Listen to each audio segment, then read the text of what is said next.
Hey, hi, hello, and welcome back to another episode of the Aussie Roll Call podcast.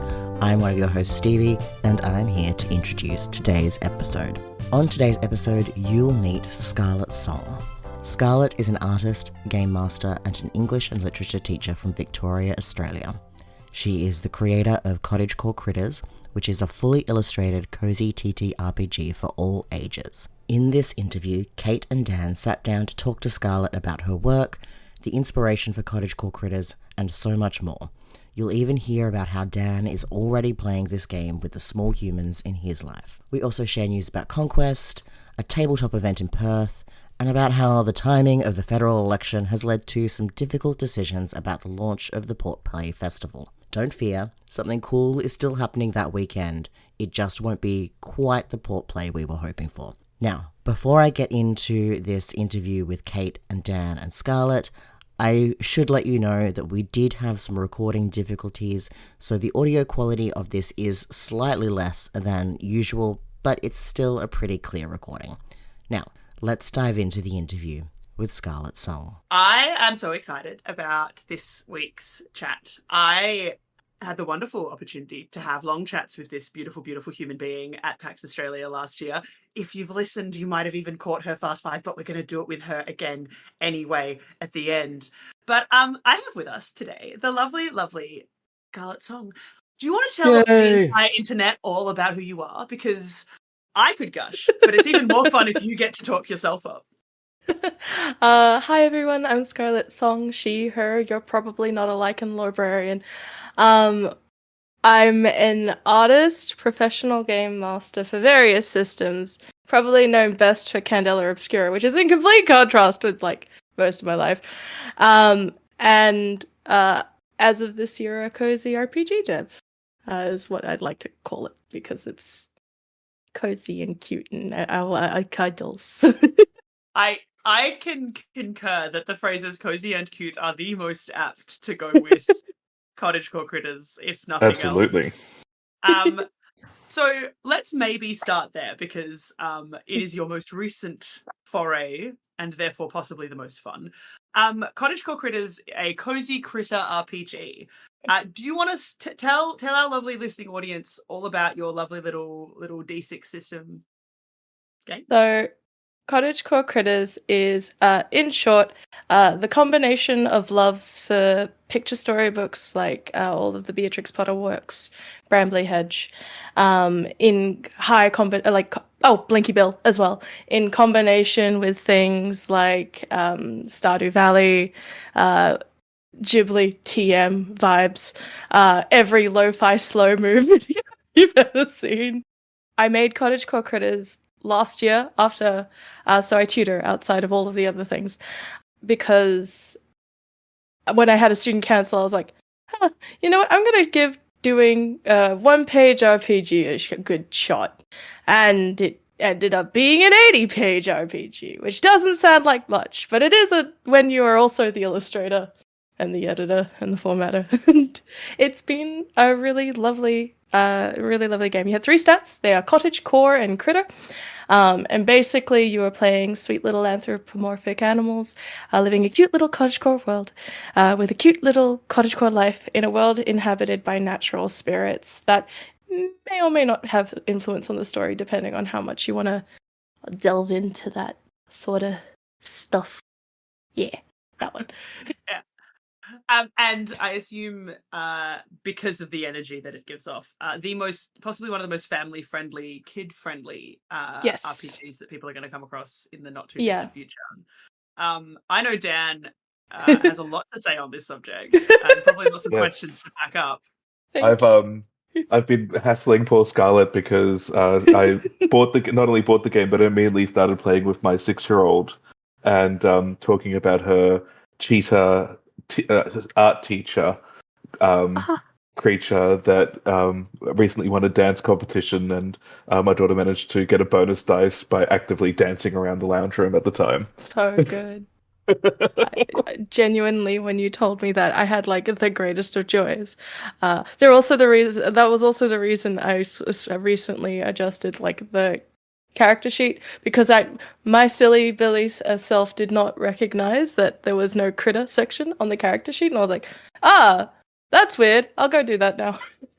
So it's been adjusted. There's a 1.2 version, though I doubt it'll change much after that. But yeah. I also saw that they were friends with Pom, I believe, or Pomade. Yes. One of the fashionable Afghan hounds that run House Promenade over in the setting included in the story, so Falling Leaf. I'll say such a cool thing to do is like having not just like describing the city in your setting, but just immediately filling it with people, so that when I did have to sit down with my daughter and be like, oh, so pick a friend, and she could like pick a list, and straight away it kind of felt already lived in. She just loved your art. I think that's why she just loved the art of the dogs, and that's why she chose them. But I'm fine. So, like further context, I am a teacher. These days I'm a tutor, but I was a teacher for many years, since 2016, roughly 2016, 17. I taught everyone from itty bitty kindergartners all the way to elderly farmers in Japan, actually. For 5 years, and then when I moved back, I missed teaching, became a tutor, English tutor, because I have opinions. And those opinions are, I desire these things from my students, but I will not communicate those things to my students. They will have to figure it out. I've told them everything. I'm fine. I'm going to step away from that topic because I will rant real bad. But my mother is a library technician, so I grew up in libraries. So like picture storybooks and stories and the craft of storytelling is like really important to me, just on an emotional level. But it makes me so happy that you are playing this with your bubby, because that was kind of part of the goal. I love the idea of introducing games and RPGs to like younger individuals, because they have the most amazing imaginations and like inspired every single time, but there's sort of an element there where you'd want to have something really accessible that you can play with said bubbies if they're feeling up for it, and I'm really glad that it's worked for you. Genuinely, I'm glad that makes me so happy. I laugh because, listeners, you can't see the amazing facial expressions that Scarlet is pulling to go along with how happy they are. There is joy. No, I was going to say that the free tier stat really made it like super accessible for her, and it makes it really easy to be like, oh, so when we do play, and she's trying to work out what she wants to do, just kind of makes that side of things a lot easier than having to sort through like 25 different skills or whatever in other systems. Yeah.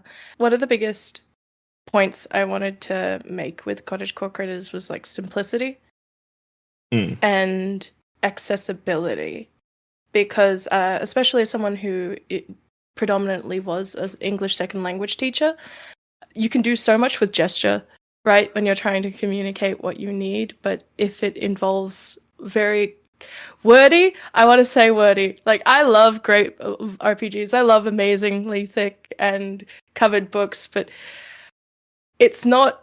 I could never play Dungeons and Dragons with my Japanese friends, because explaining all of the nuances with something like that was just inaccessible at the time. And that was always something that was really disheartening for me, because I'd be going on these amazing adventures and taking my players on these amazing adventures, but we'd never be able to do it. So I really wanted to make something as accessible, I want to say, as possible, and something that relied on each other as well. Like, a big part of the game is the bond system and like the helping mechanics, where you use those things to gain extra dice, and it's like, yes, the power of friendship compels you to do good. And the collaborative element that I run the Wild Sea, actually, for one of my professional games, and one of my favorite bits in the Wild Sea is the twist mechanics, because it's just so much fun to see people try to make another player's day worse, and it's not my fault. The sheer pride. Don't. It's like, oh, but it's your ex. just and just no. What if we do this and this? And I go, I do have the final say. It can be both, should I wish it. But I wanted to include something like that because it was so inherently collaborative. And so, like, the surprise mechanics. So every time you roll a double, you gain what's called a surprise, which is essentially something happens, and then something else happens, or something that you didn't expect happens. But it invites everyone at the table to nominate what that is, because it's so much more fun to be like, what do you think happens? You'll always do something so much worse than I will. Go on, I'm too nice. Don't look at me in my horror section. I'm fine. Ding. I think that's so true, and especially for kids, right? Like Yeah. the empowerment of the player to be part of the storytelling. Yeah. We talked to Ro from Young Adventurers League recently, and had that kind of discussion as well about, like, how much rope can you give someone and let themselves run with it. And as you say, I mean, I'm a qualified primary teacher and I teach performing arts, and so yeah, watching kids go ham is the best, and watching them go ham with some rules and some dice in their hand, so much the better. And just the way that I find that they end up supporting, like, yeah, let's do the cool thing, is I'm like, yeah, no, let's do the cool thing. Yeah, I still remember one of my favorite memories of teaching in Japan was for the year 5s, year 6s roughly, they had to do an English play, right? It was the play of Momotaro, which is a traditional Japanese fairy tale, but they did it in English with their own spin on it. And they had a couple of lines that they were supposed to remember in English, and then they could do whatever. I went, go have fun, do whatever. And then one group, I come back later the next week, because I'm only there once a week, and I have these, they are preparing to perform, and we have the tale of Momo Mario. And at one point there's like they did a fully choreographed battle sequences with like English swears that they weren't supposed to know, and it was not my fault. I did not provide that. We can blame someone else. But they had like full on like combat sequence, and then Mario's losing and he's losing, and then a question mark box like slowly floats down the river like the Peach in the Momotaro story, and he hits it and he gets the superstar and he wins, and it's like, it's a me winner. And I was like, this is the best day of my life. This is very few things will top this moment of just boundless creativity. The only thing you had to do was use these English lines, and they did, and then they went nuts, and it was amazing, and I loved it. I was so happy. No, and I think that's so true, and I think that builds into that idea of here's the special thing.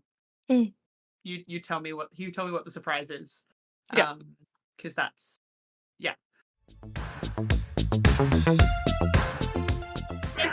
I am with Kira from Random Encounter Dice. It is almost the end of the first day of PAX. How are you doing? How are you feeling? I am exhausted. PAX is always so much fun. But yeah, it's hectic.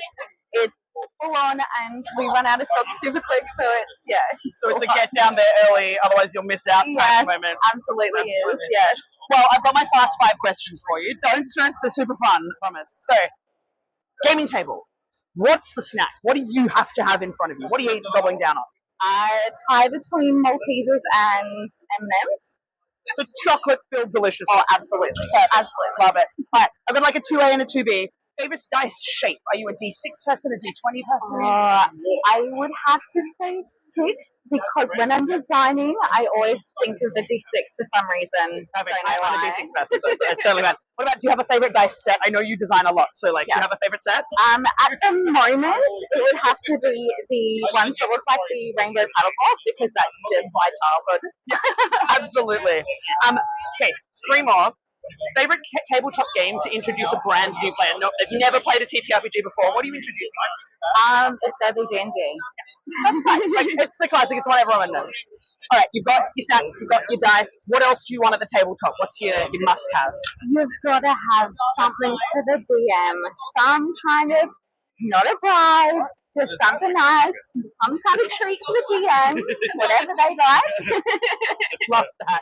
And last one, you've got your little familiar, your little companion from the like whatever it is. What's your little guy? Who's hanging out? So my favourite is my brother-in-law DM for my first game, and I had a shadow mastiff.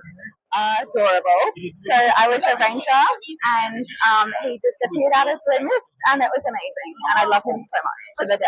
I love it so much. Well, have a great rest of your next 2 days at PAX Australia. Take a breath, take a breather, try. I'm going to buy some dice. So.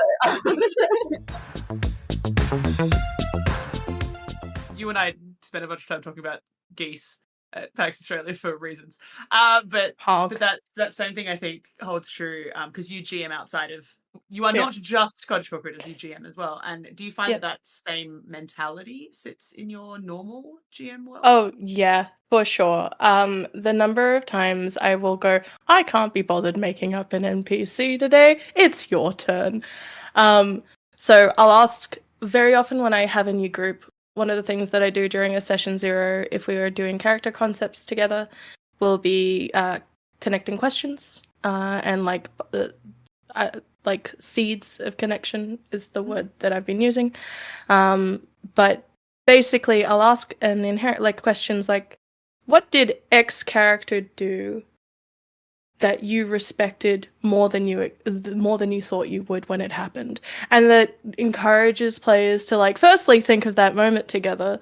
But then they'll very often bounce off each other. I'm very fortunate, and I don't know how I got so lucky that almost all of my players are full drama kids, and if they're not, they're full drama kids with science degrees. And it's amazing. I love it.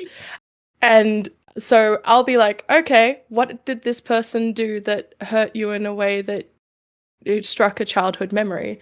And they'll be like, whoa, and they'll incite their own drama, and I will need to do nothing. But sometimes during a session, I'll be like, tell me, what was an incident of NPC that you often talk about that involved someone that sounds a lot like PC character, right? And I don't know, they asking how does it feel? What does it smell like? Asking that of someone else. One of my favorite, we're jumping to horror briefly, one of my favorite monsters that I threw during I think the first time I ran Candela Obscura actually for a group of friends, they didn't describe the monster because the scenario in the quick start when they first were floating it was fairly minimal. But I asked my friends who were playing with me, I gave each of them a different part. So I was like, what does this creature smell like? And what does this creature sound like? And to the last player, because it was a 3-player group, who does this creature remind you of? And so I ended up getting a layered horror of all of the people that you'd accidentally insulted, and you still held that core memory with the voice of all of the people you could never save, smelling too saccharine and sweet, like they just stepped into Fey Ambrosia. And I was like, my favorite session is where I don't have to talk much. So good job. Because it means that you're having fun and you're interacting with each other, and I'm just like, oh yeah, that was a noise you heard. Oh yeah, plot. Yeah, rails. Yep, I can give you stuff. Yeah. Why bother being the person that shows the railroad when you let them lay the tracks? It's so much more satisfying. I don't know where the train's going. I didn't know where the train was going the moment that they changed my plot from session 1. Yeah, and I mean, I guess that's the beauty as well of something like the surprise mechanic is not that you don't have to prep. Please note, GMs out there, please prep. Yeah, please prep. Please prep. As a player, please prep. As someone who has GM'd, please prep.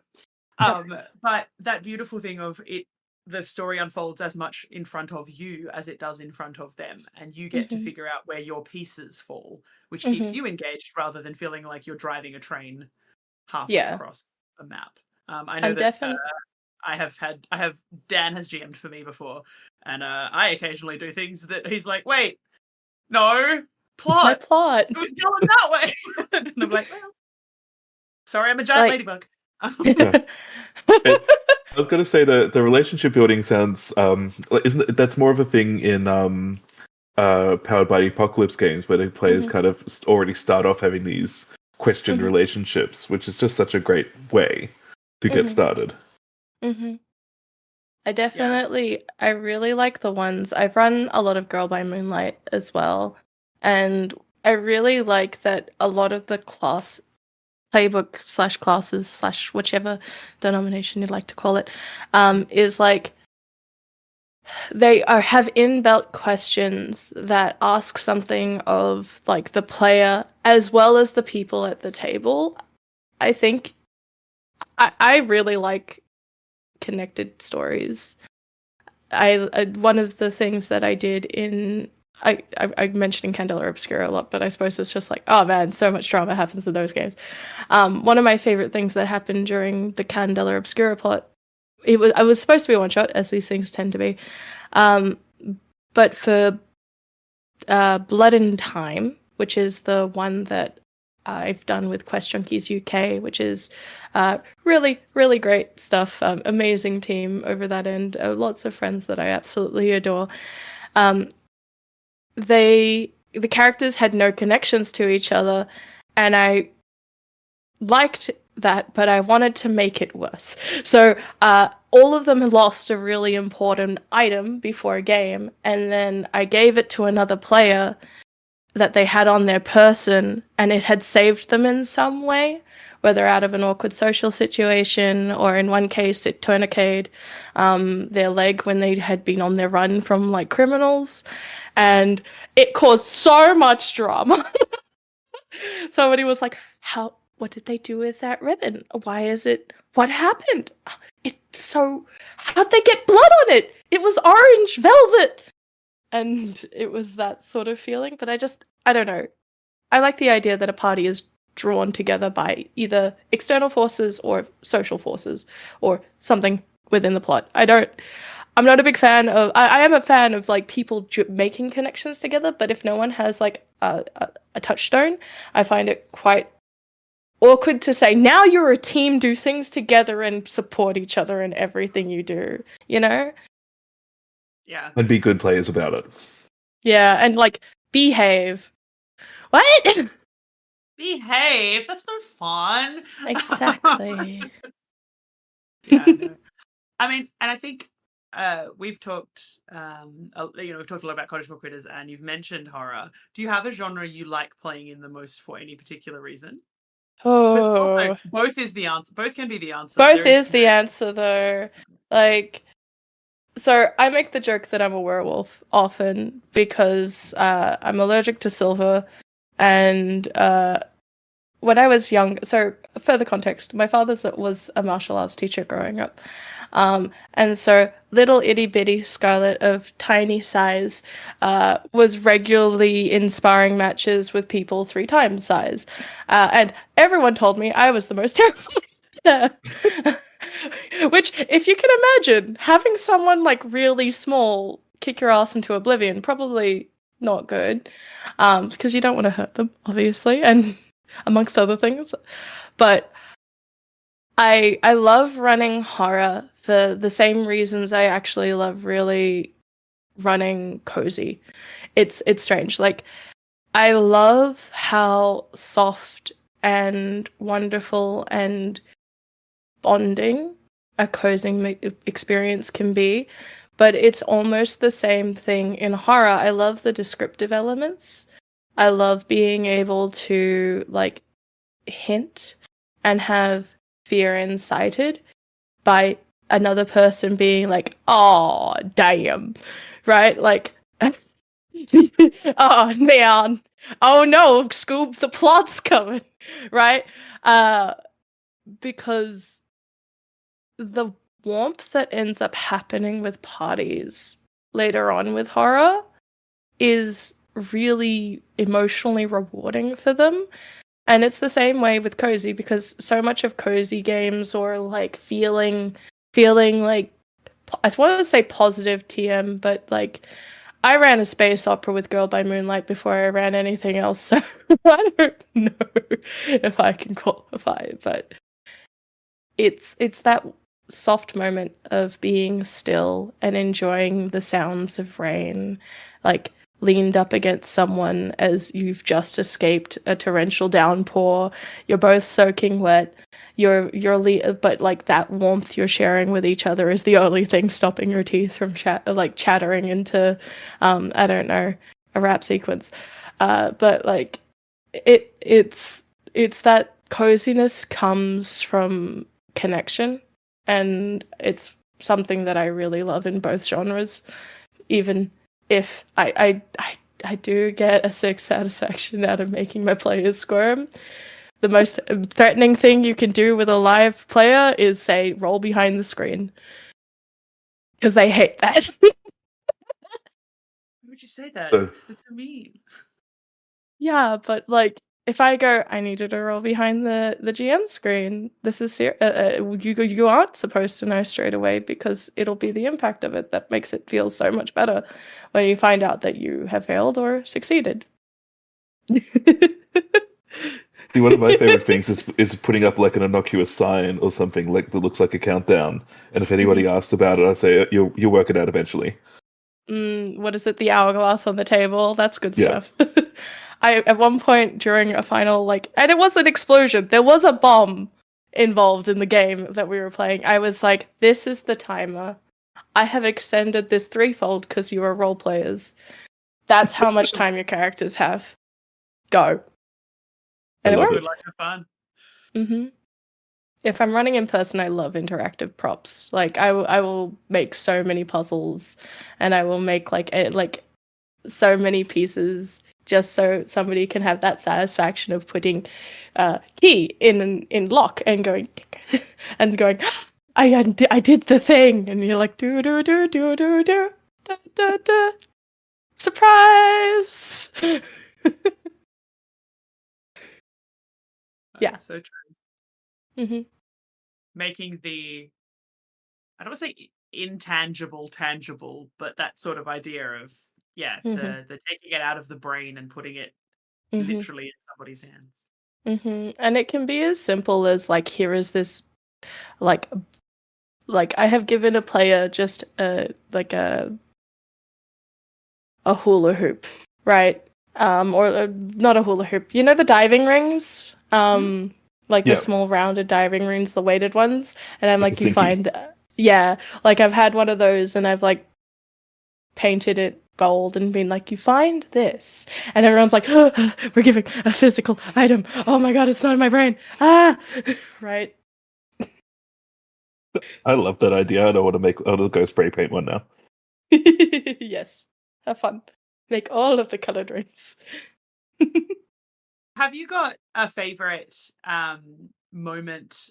Like we've talked about lots of moments of favorites of things that have happened. Yeah. Have you got a favorite Cottage Core Critters moment to bring us back into the circle?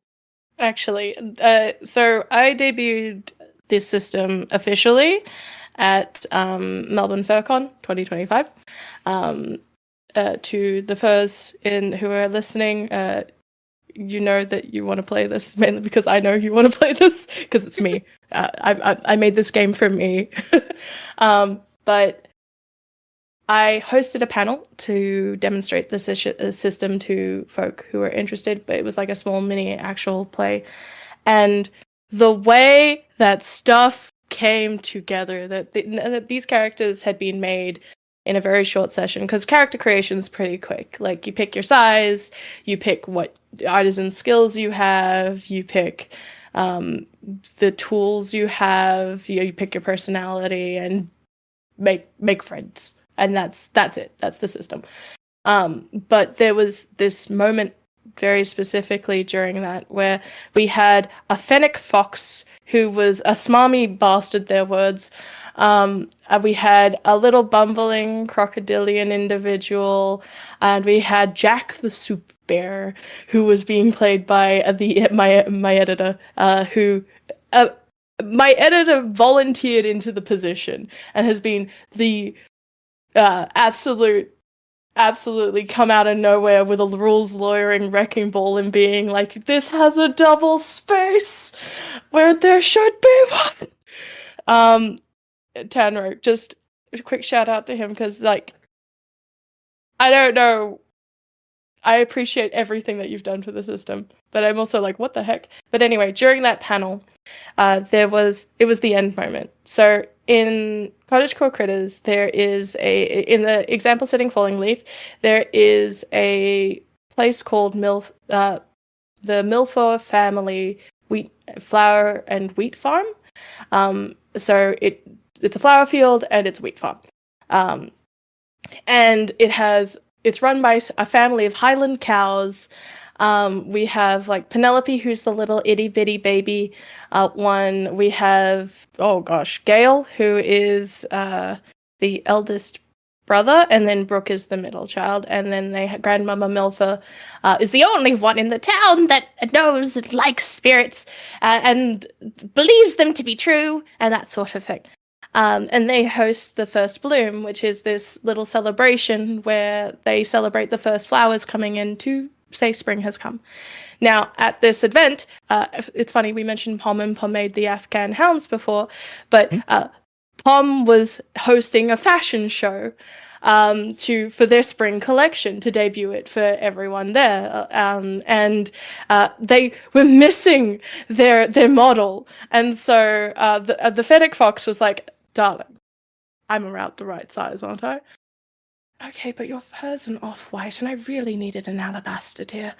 And it ended up being this moment where it was the audience at the time was contributing. They were both my sound box because I asked them to buzz for the bees that were pollinating everything, and I asked them to be the wind in the trees and such like that. But they were also, if a surprise was rolled, I'd ask the audience for participation and be like, "Hey, what do you think happens?" Right? At the very end, during a gallivant, for some reason, we end up with this scene where the soup bear is sitting in their pot with the crocodile being towed by an absolute swarm of giant bumblebees looking for firewood, which the most wood in the area is the stage. So they are coming at full speed, collateral damage everywhere, flowers strewn. And this is just as the Fennec Fox says, "I'm going to go out," and the outfit is pure alabaster white, high collar, giant train, near like dramatic wedding dress style, right? And like I mentioned before, the best way to raise the tension in the room is to have the player not know what they've rolled. And so they roll behind the screen. Oh no. And beknownst to them, they get a 6. So a 6 is a success in Cottage Core Critters. And as this is the very tail end of the story, whereas the soup pot comes hurtling, it hits a statue that was actually belonged to the Fennec Fox that lodged itself into the floor in an earlier scene, and the soup bear and the crocodile go flying over this beautiful white train. But because it was a 6, everyone in their audience agreed with me. They went through a flower field, and so upon scattering and beautifully dusting this Fennec Fox in their performance and their like modeling for this collection, they covered this alabaster gown in flowers and pollen and streaked that across, and in real time it's like ding kind of noises, but in like there was like this slow motion bit, and in the crowd they got scouted by Pom's grandmother, who is like a really like basically the editor at Vogue kind of thing, and so there's this moment where the crux of it was this small, tiny Fennec Fox surrounded by petals, being the very first day of spring. And that was the name of the collection. And I was like, oh, I love when a story does that and I only have to put it together. It's so tasty when the plot does the work for me. The dice tell the story. So good. So good. Dan, have you got any more questions? Because I could just keep chatting, but that's because Scarlet and I could just talk about TTRPGs forever. So My main question would be as well. So you mentioned in Cottage Core Critters that you're influenced by a bunch of different systems. Mm-hmm. I guess how did you come up with that side of things? So you got the free stats that's analogous to a lot of Powered by the Apocalypse. Yeah. Mm-hmm. So how did I come up with it mechanically, very specifically? Yeah. Yeah. Okay. So I took all the bits and pieces I liked the most out of the systems mentioned, and I went, yes. um, so I'm a very roleplay heavy GM. Like I like mechanics, but if the mechanics get in the way of the story, then they don't serve me specifically. And sometimes I end up having to make up a mechanic just to kind of make sure it feels in line with the story. I do a lot of that actually. But not to say rules are written does not have its place. It's great. There's a reason we have rules. But for making the system, it was a combination of I really like D6 dice pulls. They are my favorite kind of system. I have yet to meet a D6 dice pull system I didn't like, right? I think at all at this point, everyone I've met so far, I feel like I've shaked the dice and enjoyed whatever result it was. So I really liked that. I really like the blades. It's just it's such a simple, like, this equals this. Did you roll this and it was the biggest one there? Sweet. Right? Like that's just very satisfying as well. I also like rolling a lot of dice because you feel like a little gremlin, and there's also nothing more satisfying than getting additional dice from other people, because your hands out in the center if you're playing in person, people are physically passing you dice to represent the tools and stuff, and I really wanted that physicality there in person play. For the three stats, straight up Zelda, I was like, oh yeah, no, these are the three things that are the most important for me to communicate in a very light story with. This is what I'll end up using, right? And I prefer to have like a negotiation with players with systems like that. Like, which do you feel like this is? Are you using your heart to communicate right now, or are you trying to use logic? Because if it's a logic roll, it's probably going to be Cottage, because this is using study or skill. If it's something to do with emotional empathy, it's probably going to be a core roll, because you're trying to tune into that. So which one do you feel like your character is approaching with? And like that element there was really important to me. I already mentioned Girl by Moonlight. That was like a lot of the connections element. I also had, not dating sims, but all like friendship sims and that sort of thing, where like it had the heart counter. I was like, I love that being a potential spendable resource, because like, yeah, you can use your relationships to get what you want. Slightly dark, I guess, by phrasing, but if you do wrong by that, then it's not necessarily going to improve things. And the same thing with like in Cottage Core Critters, there's like a leveling up, but leveling up is also kind of, it's got a question mark, because it's not really leveling up, it's more self-improvement. Like, do you choose to remove your fear? Do you choose to remove a worry? The things that stop you from being the friend you want to be? Or do you like gain abilities, right? Like, I love the idea of not numerically saying you're leveling up, but adding more to yourself, as opposed to like going up in a number. That's really emotionally satisfying for me as well. I'm trying to think. Yeah. That fear and worry system has been so good. Yes. Yeah, you pick something that your character's got like a phobia of, and ever since then, yeah, my daughter's been like on the lookout for it, just in case it turns up and she has to deal with it. It's been very fun. It's a treat. That's good. Fear and worry actually came from, I was conversing with my friend Myra the Pirate. They do a lot of cozy game related content on YouTube.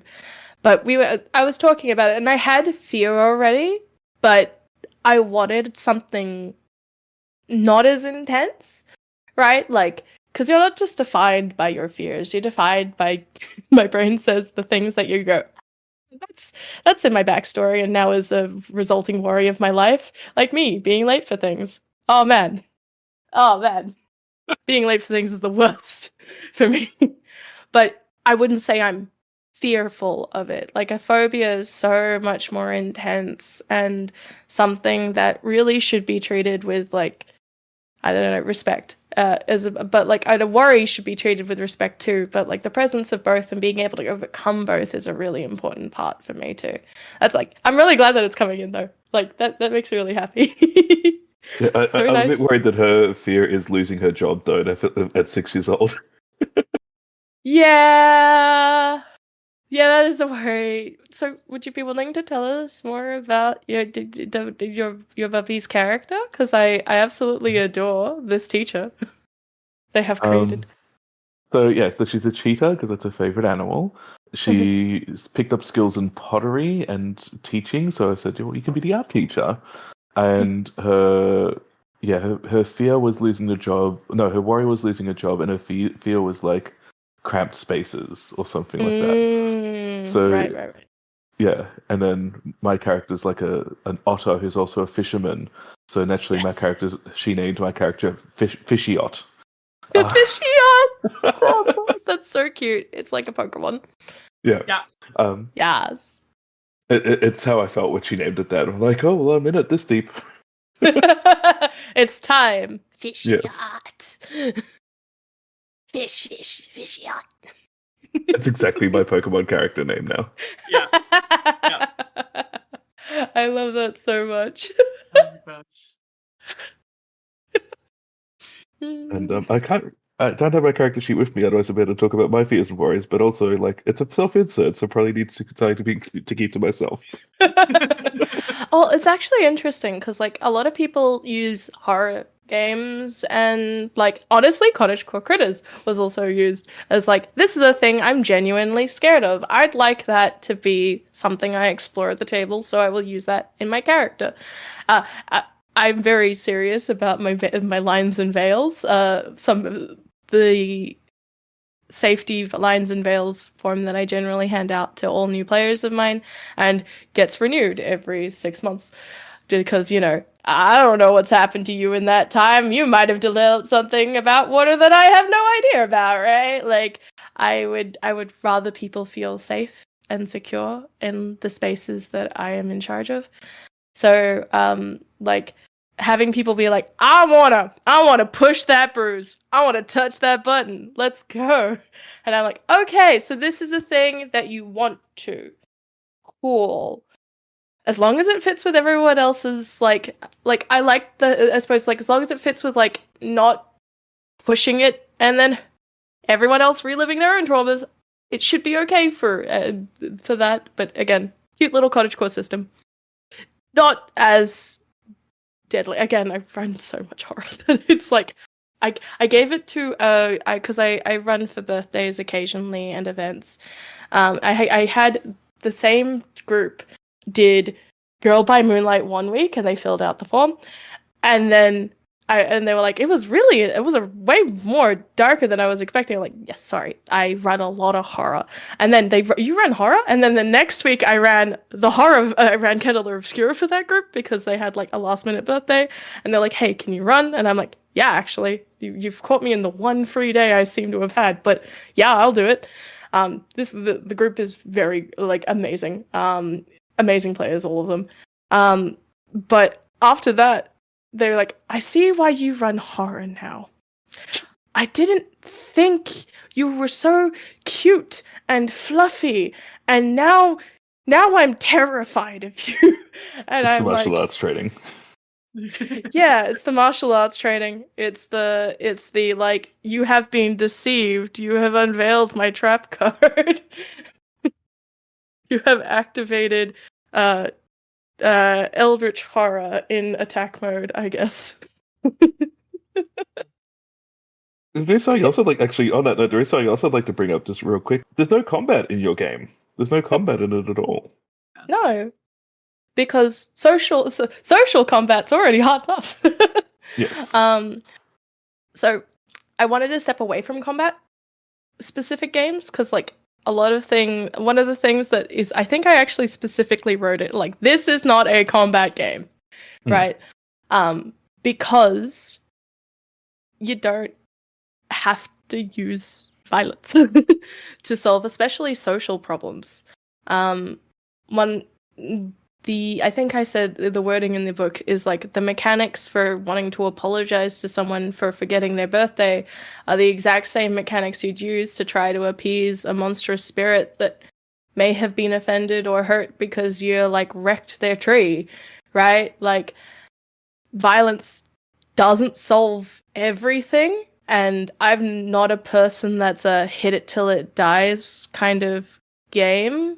It like, even actually, on Sunday, one of my monthly groups actually discovered that when they went out with full violence from the get-go, didn't do any investigation because they'd been led to believe it by the plot. Like, it was a perfectly reasonable thing to do, and then quickly realized that they were hurting people that were far weaker than them, and they could have had the opportunity to investigate, and it'll be a lesson for them for sure, to like, hey, maybe we don't start with an opening shot that does 36 damage. Let's not do that. And then set them on fire with fireball. Okay, yeah, cool. Roll. That's opening gambit. Yeah. But the thing is, the plot had led them to believe that, right? Like, at that point, they were like, oh, these are invading people that we need to defend this archaeological dig from. And then they find out later, it's like, oh, firstly, thank goodness somebody came in with a healing word. They survived. But there was this like urge for combat first. And I wanted to have a cozy system that combat wasn't the answer. Like, you can say that you physically do a thing, but it shouldn't be the default, I guess, is what I'm trying to like echo, especially in a system like Cottage Core Critters. Like, the front cover is a picnic. Like, this is not aimed to hit and wacko and slappy with various sound effects. This is an emphasis on kindness, I guess. And I strongly believe in killing them with kindness, because you have no idea what like anybody is going through. Like, even when they are, but like, there's other ways. I think that's so valid, especially in if we think about like the real world TM, we don't go in and just hit things. So like, and if you do, people tend to have a problem with that. Mm-hmm. So why not reflect that nature of how we kind of want people to be, or want the world to look? Yeah, and another touchstone of this book was also Zootopia, which was like especially for the sizing and stuff, because I'm like, I really like giant bear, tiny bunny, but things got solved with skill and in smarts and like connection ultimately, and I really like stories that do that. Like, I don't know. I was raised a martial arts kid. I absolutely love a throwdown. I have over 47 hours in the new Monster Hunter. Like, I am so here for like slaying the things and rah rah rah rah. But I think that, at least for me, again, because I'd run so much horror, I wanted a break. I wanted something that was comfy and cozy and just emphasized that everyone is capable of friendship and love if they try.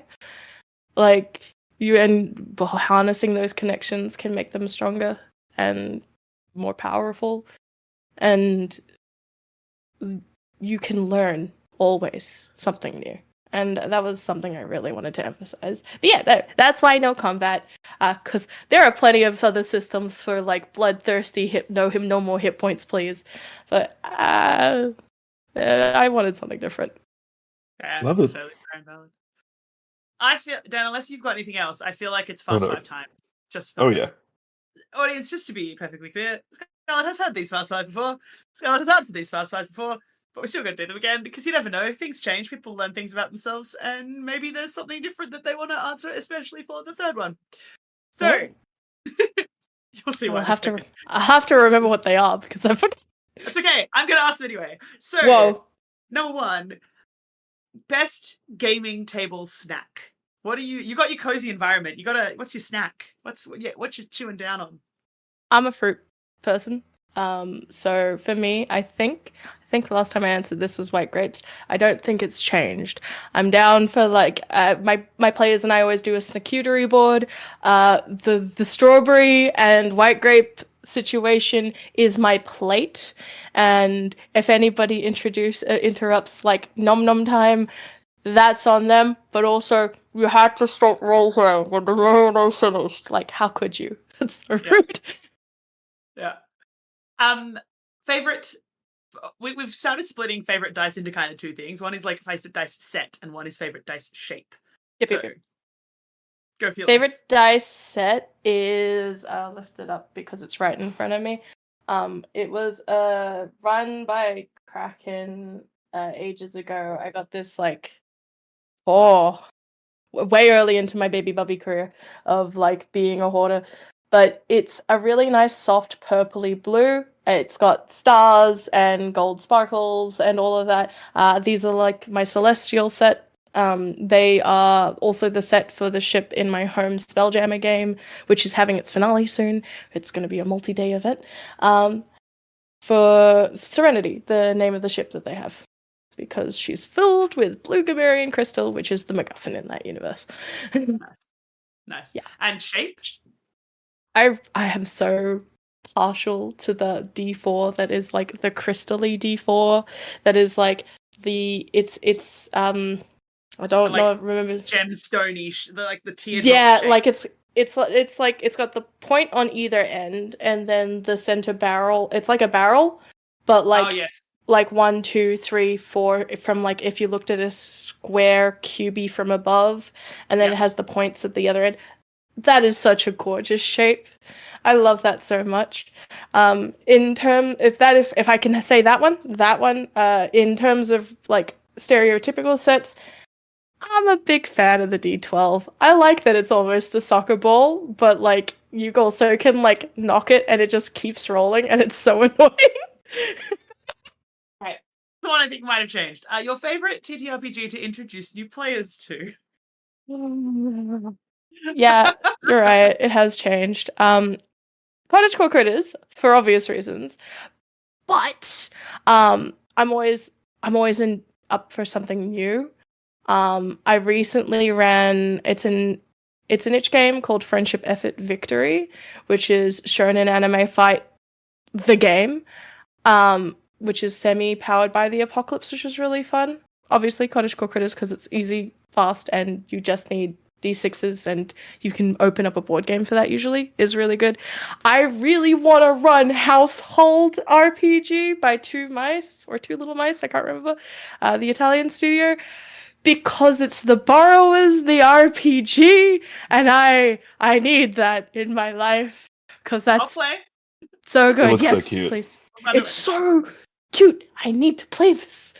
And it's so pretty. That's one where like every room is a kingdom, yeah? Yes, every room's a kingdom. There's like people have to take bubbles to get up. Navigating a carpet is like navigating a grass plane. So good. I love tiny scale.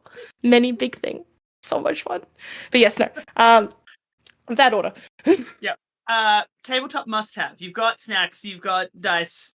What do you gotta have? Music. I can handle not having a GM screen. It ruins emotionally some things because if they find out that everything's in my head and like there's a couple of dot points and a scrolled sticky note that says name of character come up with later and you curse your past self for writing that, if I would be ruined. But the vibes need to be there. Like I play a lot of Lancer outside of all of the fantasy. Lancer's my main mech game, and I have the character that I am playing in a Duskgrave, where I'm a player for once, listens to a combination of funk and nightcore. So I have one thing playing funk in one ear and nightcore playing in another ear, and they oddly sync. And so I have that in the background during the event, and it's really fun. I'm having a sensory nightmare at the description. It, like, you'd think it wouldn't work, but the beats sync up occasionally, and you're like, huh, okay. And then, like, I listen to it long enough, and I'm like, oh, I can see why caffeine-addicted Dr. Bale would be so into this, as they are in The Tiny Rat Lady, covered in nanites. Last one. If you could have a little companion, a little minion animal, a little robot, like you're familiar in D&D, what would it be? Mainly because it is right. Oh, actually, no, that may change. I have a mixed feeling now, because I have a general mascot that's like a chimeric, sort of like lion-y, dragon-y, kind of cute little bubby. I also have been playing a lot of Monster Hunter, so a Sacred's really good. But right in front of me is also Cinder, my Growlithe plush. So, like, I have a lot of feelings about this as well, because my favorite Pokemon is Arcanine, and if I could ride a giant dog into combat, I would. Seems fair and reasonable to me. Yeah, I'm on board. Yeah, that one. Well, thank you so much, Scarlett, for sitting and having a chat. I'm sure we will chat long after this interview part is over. But I'm going to throw to you now. Where can people find you in places if they want to talk Cottage Core Critters, if they want to find out about the horror games that you run? Where can they find you? In general, you can find me best. I'm over on Blue Sky. I'm at Scarlet Song over on Start Playing. And if you want to join one of my online games, in terms of where I am at, Scarlet Song is usually it. I've been one of those people that have had the same username since I was 13. So if you're Googling that, you're probably already there. Cottage Core Critters, however, is available over on itch.io. It's also available on RPG. But if you want to support me the best and give me the most money so I can continue to feed myself and create things, Ko-fi, where it is available there, is the best place. As for where you can find me in the future, if you are heading over to the wonderful, sweet Easter convention of Conquest, Cottage Core Critters will be being played there. I will also be selling physical copies of the book for its second print run, because I don't know how many more there are gonna be. Like, I was doing the print run mainly for me, so I'd have a physical copy. And now I have a friend who works at RPG bookstore that's like, yeah, gimme. And I'm like, okay, it's got a barcode and everything for the new edition. I feel so professional, it's terrifying. That's what we want. We want things to be professional yet terrifying. You know, like when you hit that point where it's like, I am legally obligated for this thing now. Yeah. Damn. And people enjoy it and want to play it. Oh yeah, no, that's the weirdest part. This game that I was like, oh yeah, I want to make this for me, and then the next thing I know, I get like Dan here being absolutely darling, and also being like, here's the character sheet my bubby made, and I'm like, death dies, cute, too cute. Oh my god, can't handle. Help. And on that note, we'll head off and start talking news things and other things for the podcast.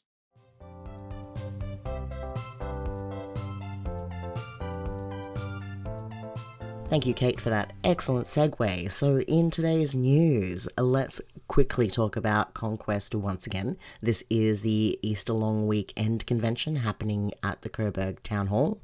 It will run from Friday, April 18th to Sunday, April 20th. And as Scarlett mentioned, she will be there selling copies of Cottage Core Critters. So if you are in Victoria and you want to pick up a physical copy of Scarlett's game, definitely head to Conquest to do so. We'll put the links in the show notes for how to sign up to that, and perhaps we'll see you there. In other news, there is another tabletop event happening over in Perth. This one is called Roll For It, and it is at the Fremantle Town Hall between 9 a.m. and 5 p.m. on Sunday the 10th of May. They'll have 4 main gaming zones. They'll have a board game zone, a Magic the Gathering zone, a Warhammer zone, and a D&D zone. So I'll put the link to where you can find out more about that and potentially buy tickets if you are in Perth. And finally, it is with great sadness that Port Play, the tabletop gaming festival, has been postponed for this year due to the federal election running on the same Saturday as the launch of Port Play. So this created too many promotional difficulties and potential conflicts, so it was decided to postpone this until next year. However, that doesn't mean nothing is happening. On a positive note, there will be a Games Open Day in the Port Melbourne Town Hall on Sunday the 4th of May. So although there's no Port Play, there is still a Games Open Day at the Port Melbourne Town Hall on Sunday the 4th of May. So, we hope to see you there. And that's all the news I have for this week. Some people have been asking us what the best thing they can do is to support the podcast. And honestly, it's rating and reviewing it wherever you're listening to it. It really does help us reach brand new audiences and other listeners just like you. TTRPGs are for everybody, and we want to reach as many people as possible. No matter where you're from, we want you to be part of the discussion, part of the roll call here at Aussie Roll Call. This podcast is produced in affiliation with the Australian roleplay community. If you'd like to join the ARC community, head to arcrpg.org, where you'll find a link to our vibrant and inclusive Discord server. Your hosts have been Kate O'Sullivan, Dan Machuca, and Stevie Schaefer. Cover art by Helen Graham of Juimon Studios. Title music is Sweet Sunday Groove by Slailkey. Interstitial music is Newer Wave by Kevin MacLeod, used under a Creative Commons 4.0 license. Production by Stevie Schaefer.